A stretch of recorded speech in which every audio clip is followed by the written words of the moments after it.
कर्मों का स्वरूप से त्याग करने की, आप कर्मों का स्वरूप से करने की, और फिर कर्म योग की प्रशंसा करते हो। तो आप तो दो तरह का मेरे को टेक्निक बता दिए हो। अब हम दो नाव में तो पांव रख नहीं सकते हैं, तो आप मेरे को इन दोनों में से जो नाव मेरे लिए बेस्ट है वो एक नाव बता दें। क्यों?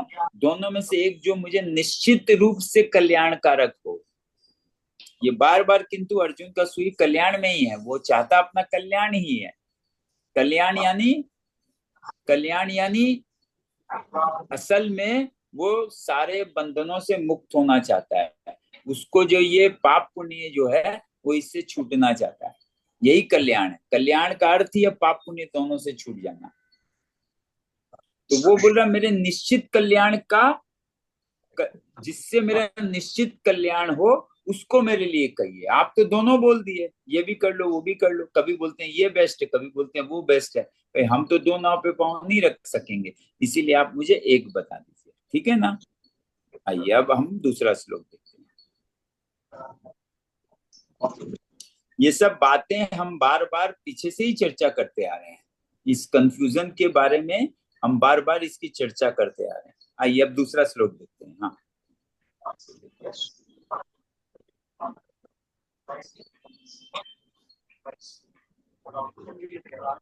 हाँ, अब दूसरे श्लोक में भगवान अर्जुन से कह रहे हैं, श्री भगवान बोले सन्यास और कर्मयोग दोनों ही कल्याण करने वाले हैं। देखिए, मतलब ये जो ज्ञान मार्ग और कर्म योग यानी कर्म मार्ग और ज्ञान मार्ग दोनों मार्ग की जो बात बता रहे हैं, भगवान कह रहे हैं कि सन्यास और कर्म योग यानी सन्यास का अर्थ ही हुआ सांख्य यानी ज्ञान का मार्ग, और कर्म योग यानी कर्म करने का मार्ग, है ना। ये दोनों ही कल्याण करने वाले हैं। ये बोला ना निश्चित कल्याण, बोले तो भगवान बोले दोनों ही कल्याण करने वाले हैं। परंतु अब देखिए, ये बड़े महत्व की बात अब भगवान यहाँ कह रहे हैं। परंतु अब ये बार बार जब अर्जुन पूछ रहा तो भगवान कह रहे हैं परंतु उन दोनों में भी कर्म संन्यास यानी सांख्य योग से कर्म योग श्रेष्ठ है। अब देखिए बोल दिए दोनों में से सांख्य योग से कर्म योग श्रेष्ठ है, यानी सांख्य ज्ञान मार्ग से कर्म मार्ग श्रेष्ठ है। ये तो पहले के अध्याय में तो भगवान ने ये बात नहीं कही।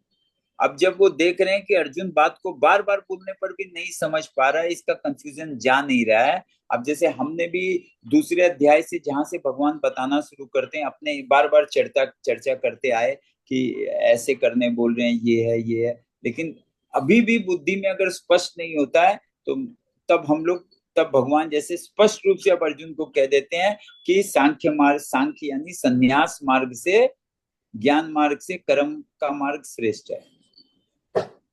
अब वो कैसे, तो इसको एक छोटे से उदाहरण से हम समझते हैं। देखिए,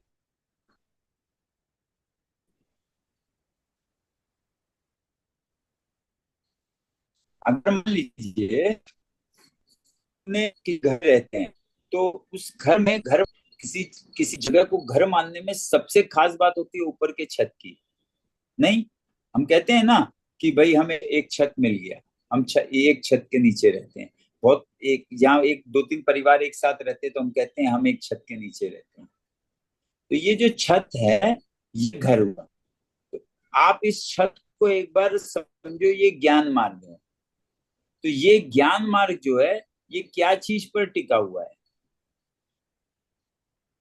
दीवारों पर। अगर दीवारें ना हो तो कोई भी छत क्या टिक सकती है?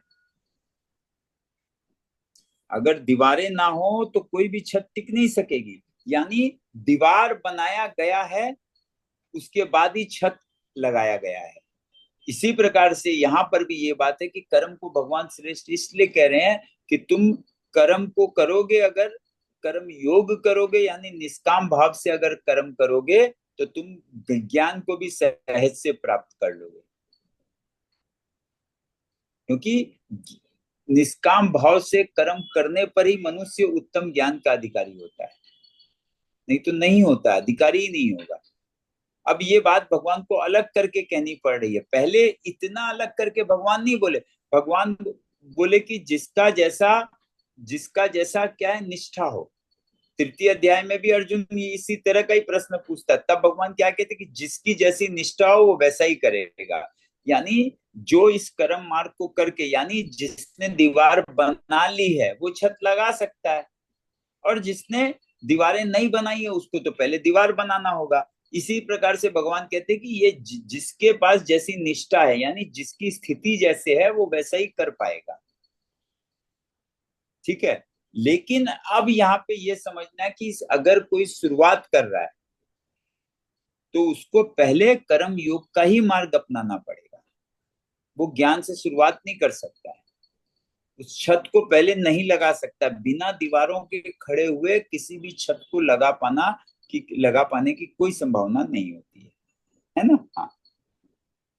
तो अब ये क्या है, अब ये इसीलिए भगवान यह कहते हैं कि सन्यास यानी ज्ञान से और कर्मयोग दोनों ही, अब दोनों ही कल्याण करने वाले हैं। अर्जुन बार बार एक ही बात पूछता है, मेरे लिए निश्चित कल्याण बोलो। तो भगवान कह रहे कल्याण तो दोनों ही करने वाले हैं। दोनों में से तुम कोई भी साधन को पकड़ लो। क्यों? क्योंकि दोनों का फल मोक्ष है। ज्ञान मार्ग का भी और कर्म मार्ग का भी, दोनों का फल मोक्ष ही है। इसीलिए दोनों कल्याण करने वाले हैं, और मनुष्य का कल्याण ही मोक्ष है, मुक्त होना। दोनों ही तुमको पाप पुण्य दोनों से छुड़ाने वाले हैं। लेकिन उन दोनों में भी कर्म यानी संन्यास से, कर्म संन्यास से यानी सांख्य के ज्ञान से भी श्रेष्ठ कर्म योग है। क्यों? क्योंकि तुम्हारे लिए करना उसको ज्यादा आसान है।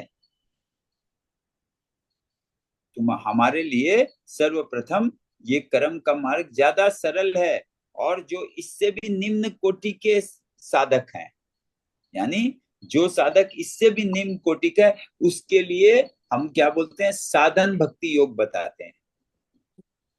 भक्ति योग अलग हो गया और साधन भक्ति योग अलग। साधन भक्ति योग में नाम धाम, नाम लेना, नाम जप, पूजा, ये बिल्कुल सबसे निम्न स्तर के साधक के लिए। अभी उसकी चर्चा यहाँ पर गीता में भगवान नहीं करते हैं। इसीलिए आप देखेंगे पूरी गीता में नाम जप से शुरुआत करने का बाद भगवान यही कर्म मार्ग और ज्ञान मार्ग, और ये दोनों का ही क्या फल एक ही है, मोक्ष। दोनों से एक ही फल की प्राप्ति होती है। और वो साधन भक्ति से भी मनुष्य जो है वो आगे बढ़ने पर उस साधन भक्ति से भी उसको भक्ति प्राप्त होती है। तो बाद में समझेंगे साधन भक्ति और सिद्ध भक्ति में क्या अंतर है ना। तो वो जो सबसे निम्न श्रेणी के साधक है उनके लिए वो मार्ग है, और जो उससे उच्च श्रेणी के हैं उनके लिए भगवान अब अर्जुन को स्पष्ट रूप से कह रहे हैं कि कर्म कर्म कर्म योग जो है वो सांख्य कर्म संन्यास से श्रेष्ठ है ना। आइए अब तीसरा श्लोक देखते हैं।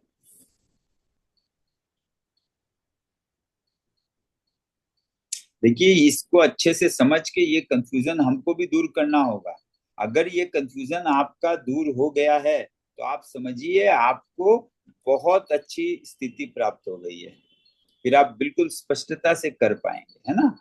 अब भगवान अर्जुन को हे महाबाहो, महाबाहो कह रहे हैं, माने महाबाहो मतलब लंबी भुजाओं वाला, मतलब बहुत सुरवीर। क्यों सुरवीर कह रहे हैं? कि यहाँ करना है। अब कर्म करने की बात आ गई इसीलिए महाबाहो कह रहे हैं। कर्म योग की बात कह दिए कि कर्म योग ज्यादा श्रेष्ठ है, इसीलिए अब उसको महाभाव से संबोधन कर रहे हैं। क्यों? और ये अब ये बता रहे हैं भगवान की कर्म योग को श्रेष्ठ क्यों कहा उन्होंने, इसीलिए अर्जुन को भी महाभाव का संबोधन किया। हे महाभाव, जो मनुष्य न किसी से द्वेष करता है और न किसी की आकांक्षा करता है। तो ये आप शॉर्ट में राग द्वेष ही समझ लो, यानी जिस मनुष्य के अंदर राग और द्वेष नहीं उत्पन्न होते हैं वह कर्मयोगी, यानी राग और द्वेष उत्पन्न जिसके अंदर नहीं होते हैं ऐसा कर्मों को करने वाला कर्मयोगी सदा सन्यासी समझने योग्य है। मतलब इस प्रकार से जो है वो कर्मयोगी भी सन्यासी ही है, उससे भिन्न नहीं है। क्यों? क्योंकि पहले बार बार एक ही बात कहा गया है कि ज्ञान के मार्ग में और कर्म योग से दोनों का फल एक ही है, दोनों से दो फल नहीं आएगा। जैसे आप ट्रेन से दिल्ली गए और कोई प्लेन से दिल्ली गया, दिल्ली और दोनों ही यात्रा का फल क्या है? दिल्ली पहुंचना। ट्रेन से भी जाओ चाहे आप प्लेन से भी जाओ, दोनों ही यात्रा का हम लोग बोलेंगे ना डेस्टिनेशन क्या है, तो उसका डेस्टिनेशन क्या है? दिल्ली। इसी प्रकार से ज्ञान का मार्ग हो चाहे कर्म योग हो, दोनों का डेस्टिनेशन क्या है? दोनों का डेस्टिनेशन एक ही है, और वो है मोक्ष का प्राप्ति। तो डेस्टिनेशन अगर एक है तो क्या हुआ? विधि अलग अलग होते हुए भी हिसाब से अलग नहीं है अलग अलग, लेकिन फिर भी अलग नहीं है।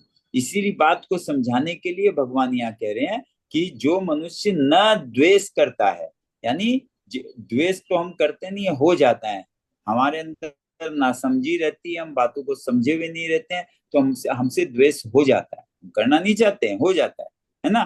तो जो मनुष्य किसी से द्वेष करता है, किसी से द्वेष करता है और न किसी से, मतलब किसी से द्वेष अगर न करे और न किसी से आकांक्षा, मतलब किसी से राग भी नहीं रखता है, किसी से कोई उम्मीद भी नहीं रखता है, वह सदा सन्यासी कहने योग्य है। उस प्रकार से कर्म करने वाला कर्म योगी, सिर्फ और सिर्फ कर्म योगी उसको नहीं कहेंगे आप उसको सन्यासी भी कह सकते हो उसी को, क्योंकि वो सेम रिजल्ट को प्राप्त हो गया है। क्योंकि द्वंद्वों से रहित सुख, द्वंद्वों से रहित मनुष्य सुख पूर्वक संसार बंधन से मुक्त हो जाता है। और द्वंद्व क्या है? यही राग द्वेष। द्वंद्व यानी हमारे अंदर जो डुअलिटी चलती है, सुख की दुख की, सुख आएगा दुख आएगा, राग द्वेष हर्ष विषाद, ये सब जो डुअलिटी हमारे अंदर चल रही होती है, इसी को द्वंद्व कहते हैं। द्वंद्व मतलब दो के बीच में, दो के बीच में द्वंद्व। द्वंद्व मतलब दो के बीच में झगड़ा, एक तरह से, है ना। तो हमारे अंदर किसके किसके बीच में झगड़ा चलता है? सुख और दुख। कभी सुख भारी पड़ता है, कभी दुख भारी पड़ता है। हमारे अंदर क्या, हमारी बुद्धि में क्या, हर समय आप देखोगे क्या क्या द्वंद्व चल रहा है, हर्ष और विषाद का। हम हर्षित हो रहे हैं या विषाद में शोकग्रस्त हो रहे हैं, देखिए ऐसा ही चलता है सब समय, है ना। तो द्वंद्वों से रहित, और जिस जिस जिस मनुष्य के अंदर द्वंद्व नहीं है, वो क्या है? द्वंद्व नहीं होना पहचान है। द्वंद्व नहीं होना सन्यासी की पहचान है। सन्यासी कौन है? जिसके अंदर द्वंद्व नहीं। और द्वंद्व कब नहीं होगा? जब कोई द्वेष भी नहीं करता है और किसी से कोई आकांक्षा या उम्मीद भी नहीं करता, उसी के अंदर द्वंद्व भी नहीं बनेगा। वह कर्मयोगी सदा सन्यासी समझने योग्य है, क्योंकि द्वंद्वों से रहित मनुष्य सुख पूर्वक संसार बंधन से मुक्त हो जाता है ना। और जिसके अंदर ये द्वंद्व नहीं है, वो संसार बंधन से ही छूट जाता है। वही बार बार हम कहते हैं कि कर्म करके राग द्वेष नहीं बनाने से क्या होगा? आप कर्म अपना बंधन नहीं बना पाएगा, जिससे आप इस संसार बंधन से छूट जाए। एक ही बात है। आइए अब चौथा श्लोक देखते हैं।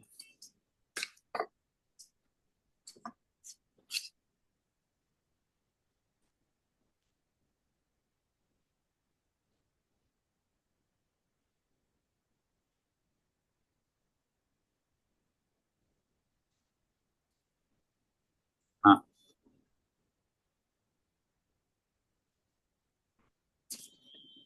अब ये जो बात बार बार जो भगवान कह रहे हैं कि कर्म कर्म योग से और सांख्य के पद्धति से, यानी ज्ञान मार्ग से, दोनों ही से जो फल मिलता है वो एक ही है।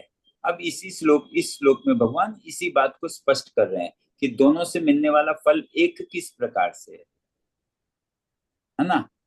तब वो कह रहे हैं कि सांख्य और कर्मयोग को मूर्ख लोग अलग अलग समझ फल देने वाला कहते हैं। जिसको समझ नहीं है वो क्या समझेगा कि प्लेन आपको कहीं और ले जा रहा है और ट्रेन कहीं और ले जा रही है। ले जा रही है वो आपको एयरपोर्ट और वो ले जा रही है रेलवे स्टेशन। लेकिन जो मूर्ख है वो क्या बोलेगा? बोलेगा प्लेन कहीं और ले जाता है और ट्रेन कहीं और ले जाती है। जबकि दोनों ही आपका डेस्टिनेशन, जो एक हमने एग्जाम्पल पे दिल्ली लिया है, वो दोनों ही दिल्ली ले जा रहे हैं। लेकिन जो ना समझ है,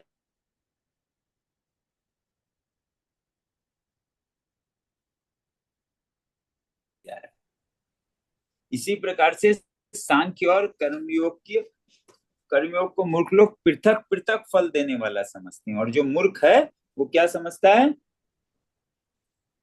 जो मूर्ख है वो क्या समझता है कि ये दोनों का जो फल मिलेगा वो अलग अलग, दोनों दोनों जो मार्ग हैं ज्ञान और कर्म के, ये अलग अलग फल देने वाले, ये मूर्ख ऐसा ही समझता है। और जो पंडित है जिसको ज्ञान है वो ऐसा नहीं समझते, वो जानते हैं और दोनों को जो भली प्रकार जानता है वो ठीक जानता है कि दोनों से एक ही फल की प्राप्ति होती है,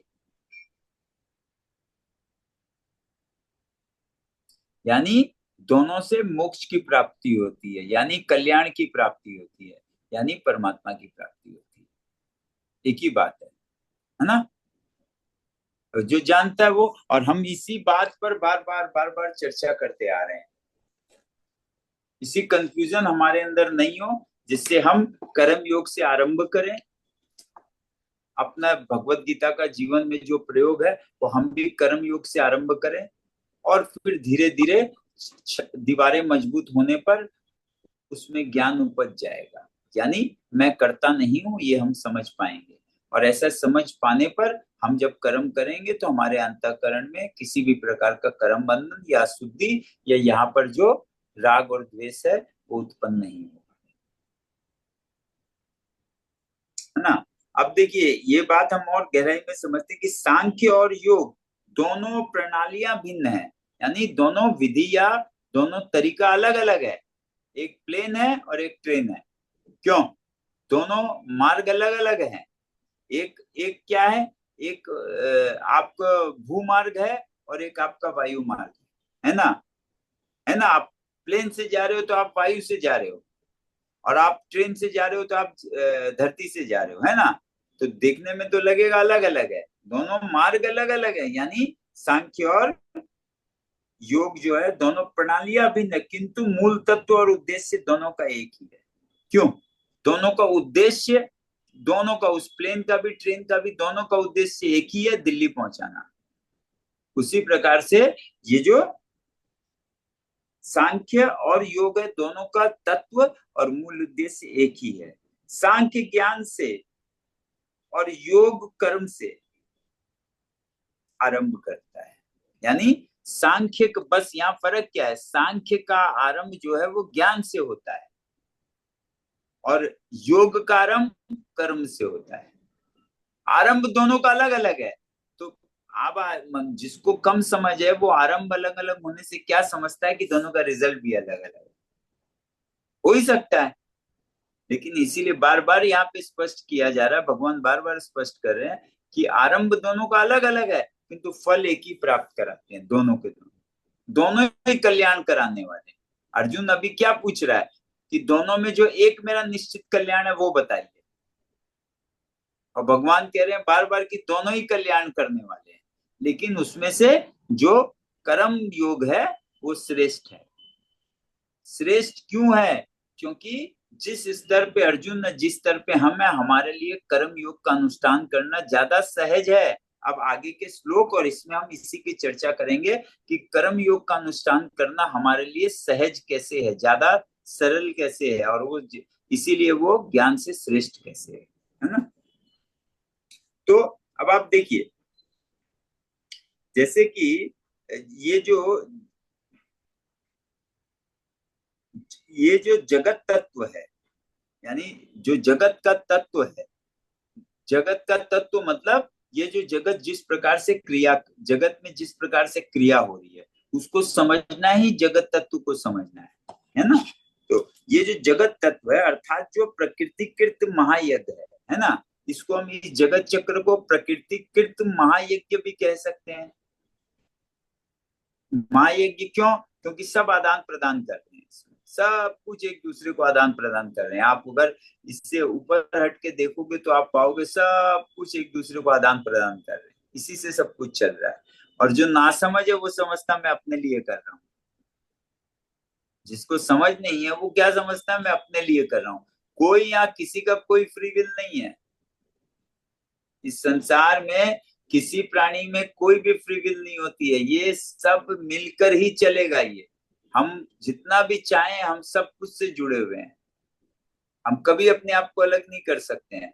समझ लें कि हम सब जुड़े हुए हैं तो आपकी समस्या हल हो जाएगी।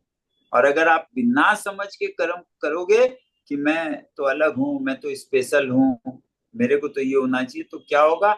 आप बिल्कुल अपने जीवन के मूल अर्थ से चूक जाओगे। यही होगा और कुछ नहीं होगा। तो ये जो है प्रकृतिकृत महायज्ञ आदान प्रदान, ये क्या है? ये कर्म, कर्म मार्ग में इसको समझना है। और पुरुष का अकर्ता और संस्काराधीन होकर कर्म करना, यानी पुरुष जो है वो अकर्ता है पर संस्कारों के अधीन होकर कर्म करता है, इसको समझना। ये दो प्रकार से समझना हुआ, यही दो प्रणाली है। यही दो प्रणाली है क्या? कि प्रकृतिकृत महायज्ञ यानी आदान प्रदान, ये एक, ये ये जगत तत्व को समझने का दो दो तरीका है। एक क्या कि ये प्रकृतिकृत कोई महायज्ञ है जिसमें सब कुछ एक दूसरे को आदान प्रदान कर रहे हैं, है ना? ये एक तरीके से हम समझे। और दूसरे तरीके से क्या समझना है कि पुरुष का अकर्ता और संस्काराधीन होकर कर्म करना। पुरुष अकर्ता है फिर भी वो संस्कारों के अधीन होकर कर्म करता है। ये हुआ ज्ञान, ये समझना, है ना? इन दोनों में भेद है। आप देखिए ये दोनों प्रणालियां अलग अलग है, इन दोनों ही प्रणालियों में भेद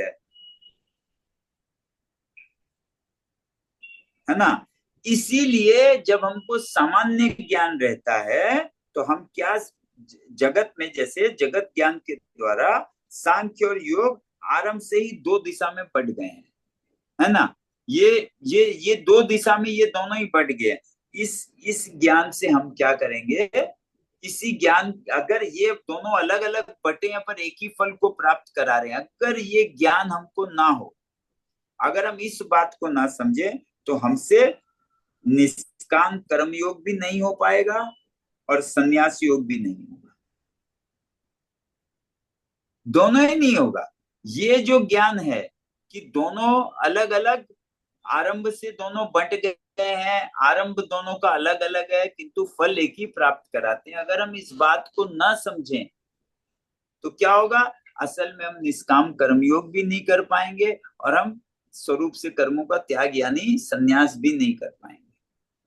इसीलिए इसको समझना बहुत महत्व की बात है। ये ज्ञान करना ही होगा। ये ज्ञान होने के बाद ही आगे बढ़ेंगे आप, नहीं तो नहीं हो पाएगा, नहीं तो हम उलझ जाएंगे। ठीक है ना? हाँ, आइए अब हम देखते हैं पांचवा श्लोक।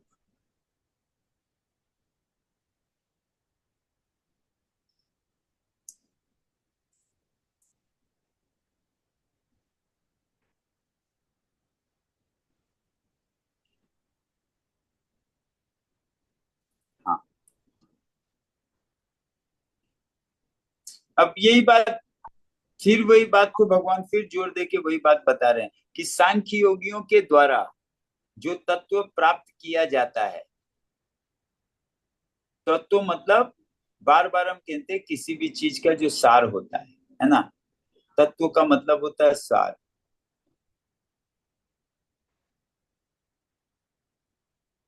तो जो प्राप्त तत्व प्राप्त किया जाता है सांख्य योगियों के द्वारा, कर्म योगी के द्वारा भी वही प्राप्त किया जाता है, एक ही बात है। यानी सांख्य योगियों के भी द्वारा, सांख्य योगियों का भी अंतिम लक्ष्य मोक्ष है और कर्म योगी का भी अंतिम लक्ष्य मोक्ष है, और दोनों का ही डेस्टिनेशन जो है वो मोक्ष है। इससे भी मोक्ष प्राप्त होता है, हो सकता है, और इससे भी हो सकता है ना? और जो मनुष्य सांख्य योग और कर्म योग को एक देखता है वही ठीक देखता है। इसीलिए जो मनुष्य दोनों का, क्योंकि दोनों एक ही जगह पहुंचाने वाले हैं, इसीलिए जो मनुष्य दोनों को एक देखता है, भिन्न भिन्न, मूर्ख तो अलग अलग मानेगा, क्योंकि उसको ये लगेगा अगर तरीका अलग अलग है तो फल भी अलग अलग है। किंतु इस बात पे जोर दे के अब ये भगवान बता रहे हैं कि दोनों से एक ही फल की प्राप्ति होती है। और जो इस बात को समझ जाता है वो क्या है? वो सांख्य योग और कर्म योग को एक ही मानता है, दोनों में भेद नहीं मानता है। और जो भेद नहीं मानता है वही ठीक जानता है, वही ठीक देखता है ना भाई? अब छठा श्लोक देखते हैं। हाँ,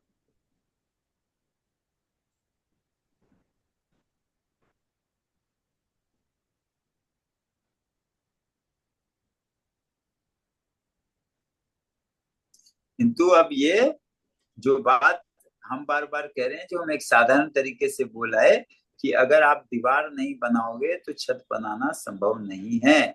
छत दीवार पर ही टिकेगी। अगर आप दीवार नहीं बनाओगे तो छत आप कभी भी नहीं लगा सकते हो।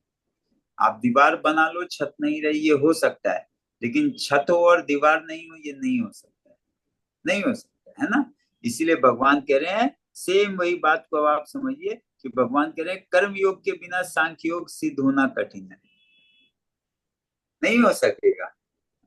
अगर कर्म योग का अनुष्ठान किसी ने नहीं किया है, यानी कर्म योग को नहीं समझा है, कर्म योग को नहीं किया, तो वो उसका सांख्य योग भी सिद्ध होना कठिन है। और जो मननशील कर्म योगी है वो बहुत तत्परता से, बहुत शीघ्र ही ब्रह्म को प्राप्त हो जाता है। बहुत शीघ्र मतलब बहुत जल्दी ब्रह्म को प्राप्त हो जाता है। ब्रह्म को प्राप्त होना मतलब अहम ब्रह्मास्मि, स्वयं को भी ब्रह्म स्वरूप बोध हो जाना, तो वो शीघ्र ही हो जाता है। किस कौन? मननशील कर्म योगी। तो अब हम ये इस छठे अध्याय की इस बात को जरा सा और हम अंदर जाके इसको समझते हैं कि देखिए, फल की आकांक्षा और स्वयं की कर्तृत्व बुद्धि। फल की कामना, आकांक्षा यानी कामना, फल की आकांक्षा या स्वयं की कर्तृत्व बुद्धि यानी मैं करता हूं, यही कर्तृत्व बुद्धि है। फल की आकांक्षा और स्वयं की कर्तृत्व बुद्धि लुप्त नहीं हुई, अगर ये नहीं गई है तो कर्म संन्यास यानी कर्तापन का त्याग कष्टप्रद लगता है, बहुत कठिन है। फिर एक बार समझिए कि अगर मनुष्य की फल की आकांक्षा मतलब फल पाने की कामना और स्वयं की कर्तृत्व बुद्धि यानी मैं करता हूं और फल मेरे लिए, ऐसा दोनों ही अगर आपका नहीं गया है, लुप्त नहीं हुआ है, यानी चला नहीं गया है, तो कर्म संन्यास यानी कर्तापन का त्याग कष्टप्रद लगता है। बड़ा आप नहीं कर पाओगे, जितना प्रयास कर लो नहीं होता है। कर्तापन का त्याग बड़ा कष्टप्रद लगता है, नहीं, बहुत कष्टदायक लगता है, बहुत मुश्किल से लगता होगा, बड़ा करने में बहुत कठिनाई हो जाती है। परंतु ये जो कर्म योग को भगवान श्रेष्ठ कह रहे हैं, इस बात को दूसरे तरीके से अब बता रहे हैं क्या? परंतु कर्म योग का अवलंबन लेने से ब्रह्म की प्राप्ति शीघ्र ही हो जाती है। अंतिम जो उद्देश्य है ब्रह्म की प्राप्ति, ये भगवान कह रहे हैं कर्म योग का अवलंबन यानी उसको कर्म योग के मार्ग से चलने पर वो बड़ा शीघ्र ही प्राप्त हो जाता है। शीघ्र ही प्राप्त हो जाता है का अर्थ यही हुआ कि दूसरे जो साधन है उससे बहुत जल्दी हो जाता है, उससे तुरंत हो जाता है।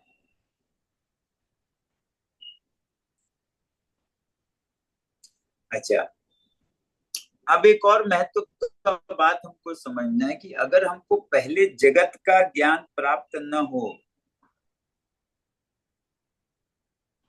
यानी यदि आपको जगत का ज्ञान कहाँ से प्राप्त होगा गहराई में, तो जगत का ज्ञान पूरी स्पष्टता से आपको सांख्य योग समझाएगा। ये सृष्टि क्या है, कैसे बनी, सृष्टि में क्या क्या चीज है, पंचभूत क्या है, तन मात्र क्या है ना। ये सारी बातें अगर आपको भली बातें नहीं समझ में आई है तो आगे की बातें बहुत अच्छी तरह से समझ में नहीं बैठती हैं। तो तो पहले जगत का ज्ञान प्राप्त न हो तो कर्म योग या संन्यास दोनों में किसी का भी आरंभ नहीं किया जा सकेगा। अगर मनुष्य को जगत का ज्ञान नहीं हो तो ज्ञान योग या कर्म योग दोनों का ही आरंभ नहीं किया जा सकेगा। को आरंभ वही मनुष्य कर सकता है जिसको जगत का एक सामान्य ज्ञान हो, नहीं तो नहीं हो सकता है ना। हाँ, तो और जो अपने कर्तापन को नहीं छोड़ पाता है उसके लिए सन्यास कष्टप्रद है।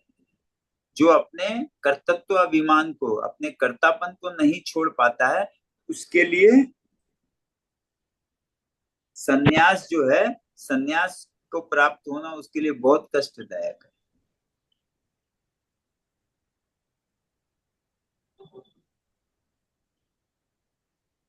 और कर्तापन से रहित, यानी जिसमें कर्तापन, कर्ता का भाव नहीं है, कर्तापन से रहित कर्मयोगी के लिए सन्यास सहज है, बहुत इजी है। ठीक है ना।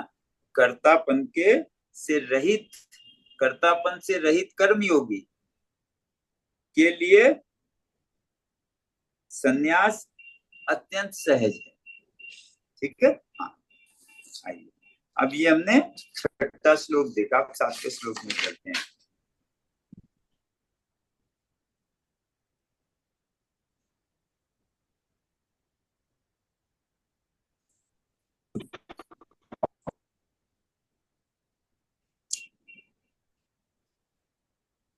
विजय जी ठीक है ना, स्पष्ट हो रहा है तो?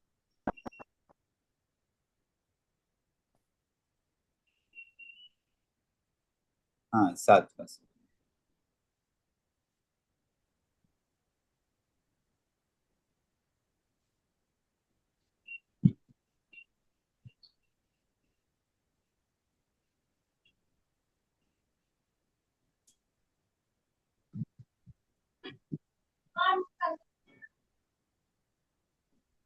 हाँ,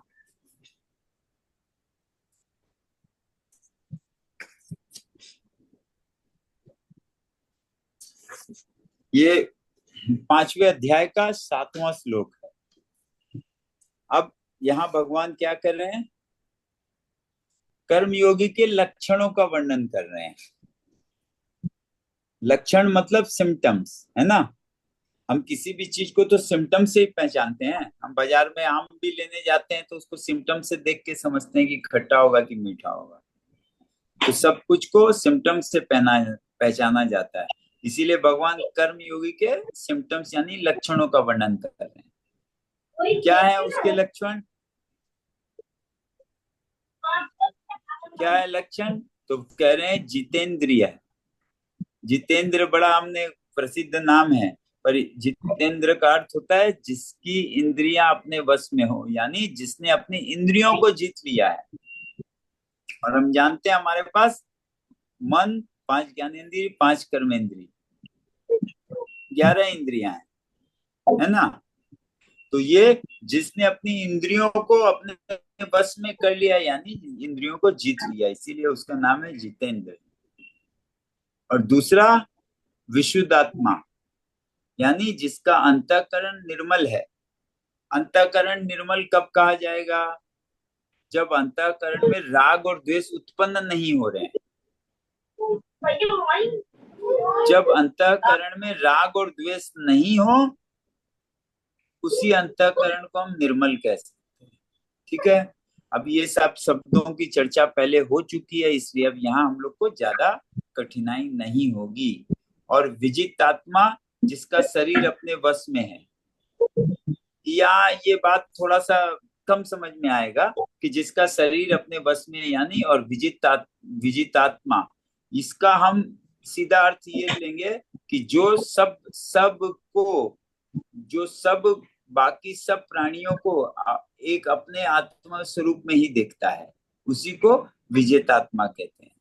और दूसरे साधारण अर्थों में और एक बात समझिए कि जो अपने शरीर को सुख पहुंचाना, जो सिर्फ देखिए ज्यादातर मनुष्य क्या कुछ भी करें, उनका उद्देश्य एक ही रखता है कि मैं अपने इस शरीर को, काया को सुख पहुंचाऊं।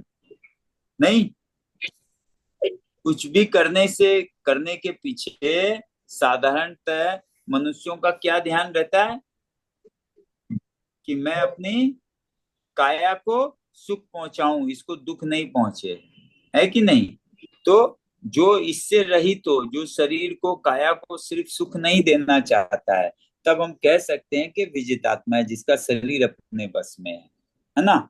और एक बात हमने ये समझा कि जो जो ये जो स्वयं को आत्म रूप में जानता है, आत्मा स्वयं को आत्मा के रूप में जानता है, और फिर वो ये देख के समझता है कि ये बाकी सारी आत्माएं उसी में है, बाकी सारे प्राणी उसी में हैं, उससे भिन्न नहीं है, तो उसको भी विजितात्मा कहते हैं। और संपूर्ण प्राणियों की आत्मा ही जिसकी आत्मा है ना, यही बात बहुत, सर्वभूतात्म भूतत्मा, यानी संपूर्ण प्राणियों की आत्मा ही जिसकी आत्मा है। तो जो इंद्रियों को अपने वश में कर लिया हो, यानी जीत लिया हो, जिसका अंतःकरण निर्मल हो गया हो, राग द्वेष नहीं हो, जो विजितात्मा है, यानी जो सिर्फ शरीर को सुख पहुंचाने के लिए नहीं रहता है, या सिर्फ शरीर को सुख पहुंचाना ही जिसका लक्ष्य नहीं है, वो विजितात्मा है। और संपूर्ण प्राणियों की आत्मा ही जिसकी आत्मा है, यानी वो अपने आप में ही सबको देखता है। ऐसा कर्मयोगी कर्म करते हुए भी लिप्त नहीं होता। इस प्रकार से कर्म करता हुआ मनुष्य जो है वो योगी कहलाएगा, यानी कर्म योगी कहलाएगा। और ऐसा कर्म करता हुआ कर्मयोगी कभी भी लिप्त नहीं होता, यानी कर्म के बंधन में नहीं फंसता, यानी अपने कल्याण को प्राप्त होता। हर हर श्लोक के लास्ट में आप भगवान जो भी कह रहे हैं उसको आप एक बात से आखिर में जोड़ के भगवान से जैसे सुनी लीजिए, क्या कि वो लिप्त नहीं होता है, यानी वो कर्म के बंधन में नहीं फंसता। आइए अब 8वां देखते हैं।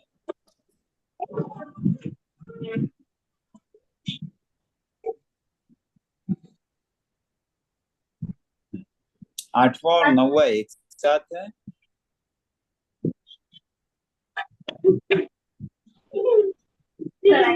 अब कर्म योगी के विषय में तो भगवान कर्म कर्म कर्म योगी का तो प्रशंसा कर दिए। अब जो है वो सांख्य योगी के भी बात कहते हैं। अब जो सांख्य के द्वारा जो ज्ञान को प्राप्त होता है उसका लक्षण भी भगवान बता रहे हैं क्या है। तब कहते हैं सांख्य को जानने वाला, सांख्य जानी जिसको ज्ञान हो गया है कि मैं आत्मा हूं, मैं शरीर नहीं हूं, मैं मन नहीं हूं, मैं बुद्धि नहीं हूं, ऐसा सांख्य योगी। अब उसके विषय में बता रहे हैं कि तत्व को जानने वाला, क्यों? क्योंकि वो आत्म तत्व को जानता है, चेतन को पहचानता है। ऐसा तत्व को जानने वाला सांख्य योगी देखता हुआ, अब सांख्य योगी है तो बता रहे इस शरीर से जो भी क्रिया होगी वो सब कुछ करता हुआ भी कुछ नहीं करता है, क्योंकि ये सब तो शरीर मन बुद्धि इंद्रिय करते हैं ना, और वो इनसे परे हैं, वो समझ चुका है, तो वो कर कर भी कुछ नहीं करता है। तो इसीलिए इसी श्लोक में कहते हैं तत्व को जानने वाला सांख्य योगी देखता हुआ, सुनता हुआ, छूता हुआ, है ना, सूंघता हुआ, खाता हुआ, चलता हुआ, ग्रहण करता हुआ, बोलता हुआ, मलमूत्र का त्याग करता हुआ, सोता हुआ, श्वास लेता हुआ, आंखें खोलता हुआ, मूंदता हुआ, ये सब कर कर भी संपूर्ण इंद्रियों के विषयों में बरत रही हैं। यानी मैं आत्मा हूं, मेरा इन क्रियाओं से, इन इंद्रियों से कोई वास्ता नहीं है। संपूर्ण इंद्रियों के विषयों में बरत रही हैं। बरत रही है माने यूज हो रही हैं। यूज होने को बरत कहते हैं, बरतना। तो बरत रही हैं, ऐसा समझकर मैं स्वयं कुछ भी नहीं करता हूं,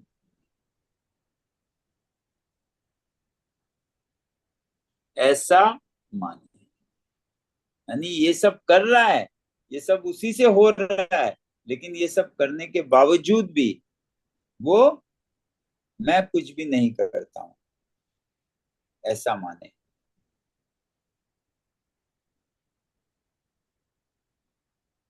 ये किसका लक्षण है? ये सांख्य योगी का लक्षण है। और इसके पहले किसका लक्षण बताया गया था? कर्म योगी का।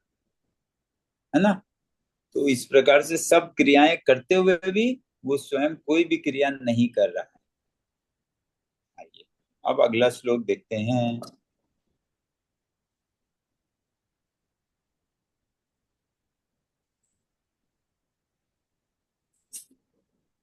10वां श्लोक पंचम अध्याय का।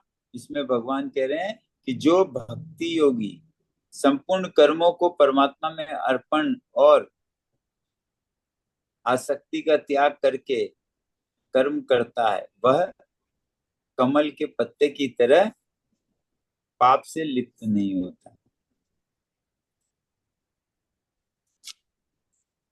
कमल के पत्ते की तरह पाप से लिप्त नहीं होता। कमल के पत्ते का उदाहरण देने का अर्थ है कि कमल का फूल जो है वो पानी में खिलता है, पानी में निकलता है, लेकिन वो पानी में लिप्त नहीं होता। वो पानी से, पानी उस पे कभी भी पानी में नहीं, पानी उस पर कुछ नहीं असर करता, वो पानी से अलग ही निकलता है ना। इसीलिए कह रहे हैं लिप्त नहीं होता। तो कौन? जो संपूर्ण कर्मों को परमात्मा में अर्पण करके और आसक्ति का त्याग करके। आसक्ति का त्याग कैसे होगा? कि दो ही तरीके से होगा। मैं कर्म नहीं करता हूं और ये कर्म जो है वो उसका फल मेरे लिए नहीं है, पूरे सृष्टि के लिए, सिर्फ और सिर्फ मेरे लिए नहीं है, पूरी सृष्टि के लिए इसका फल है। यानी इस दोनों भाव को लाने से वो आसक्ति का त्याग कर देता है। और इसी आसक्ति का त्याग करके, इसी आसक्ति का त्याग कर कर क्या होगा?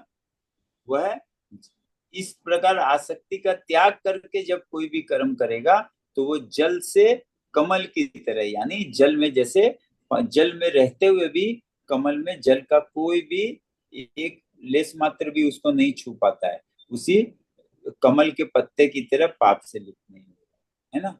उस कमल के पत्ते की तरह वो भी पाप से लिप्त नहीं होगा। कौन? जो संपूर्ण कर्मों को परमात्मा में अर्पण करके आसक्ति का त्याग करके कर्म करता है। ठीक है ना। आइए 11वां श्लोक देखते हैं।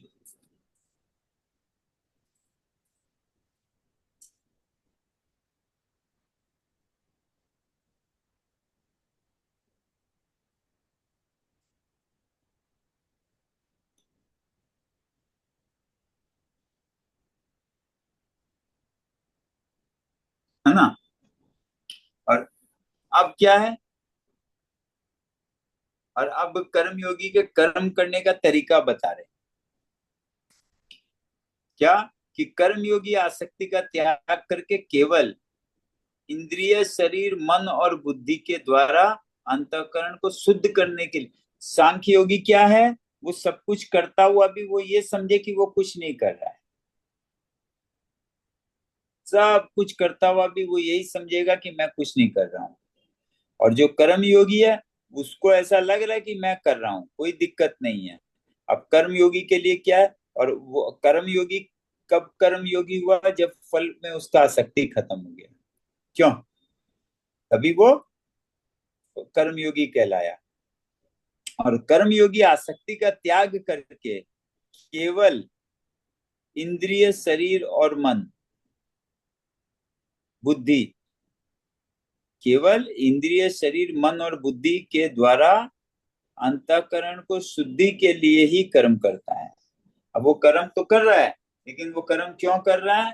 अंदर राग द्वेष बनाने के लिए नहीं, जो पहले का राग द्वेष बन गया है उसको मिटाने के लिए। कौन?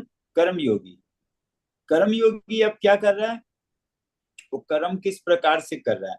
तो आसक्ति का त्याग करके और केवल इंद्रिय और शरीर और मन, बुद्धि के द्वारा अंतःकरण।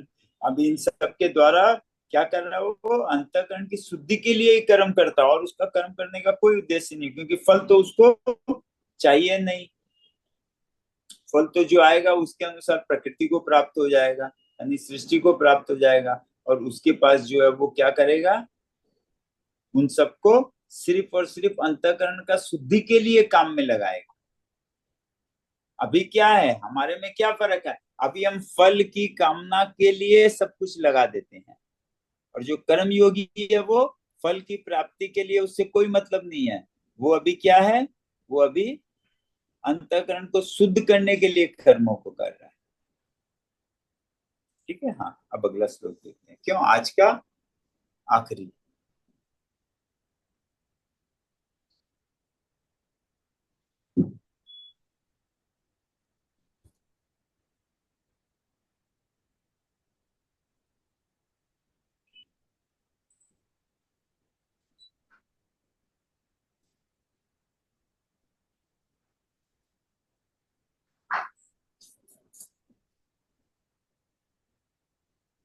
एक सेकंड, हाँ आज का आखिरी लगाइए। हाँ बार बार एक सेकंड में। अमन, अमन,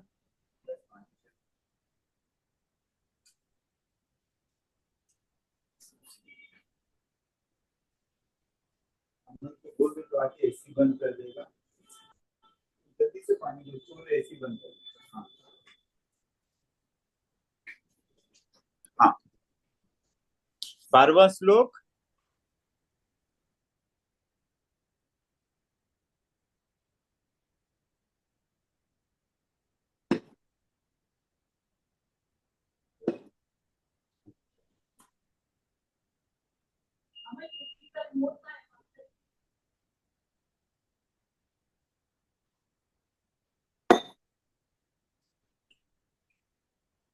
हाँ, क्या हुआ, ये आ गया 12वां श्लोक, हाँ जी।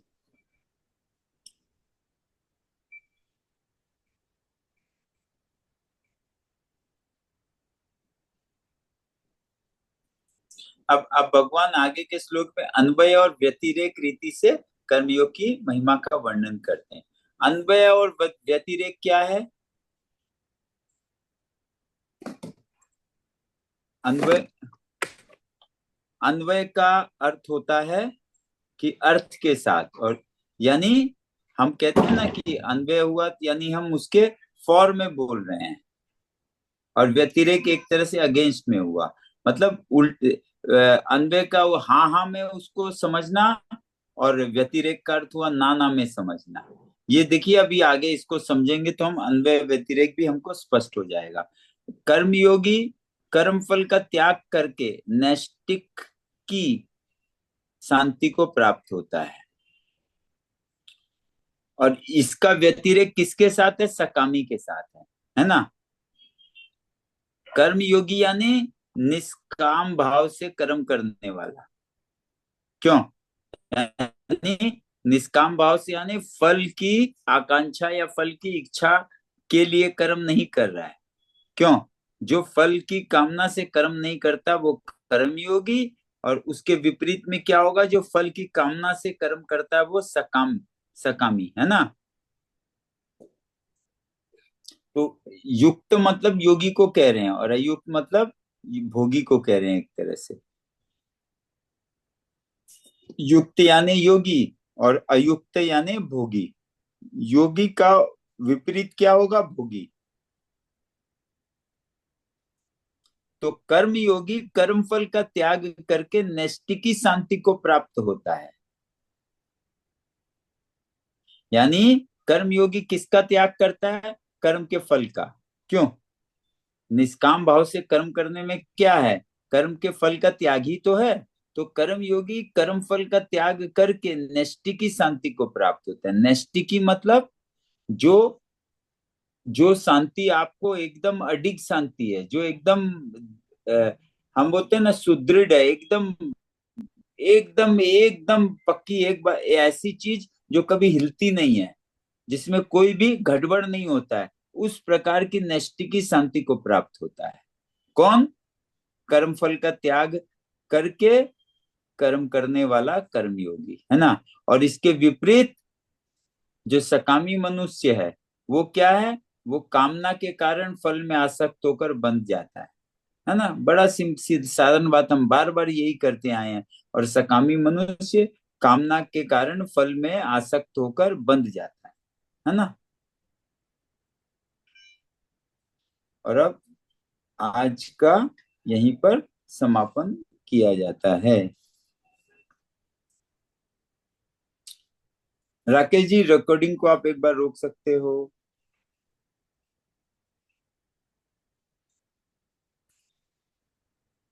राकेश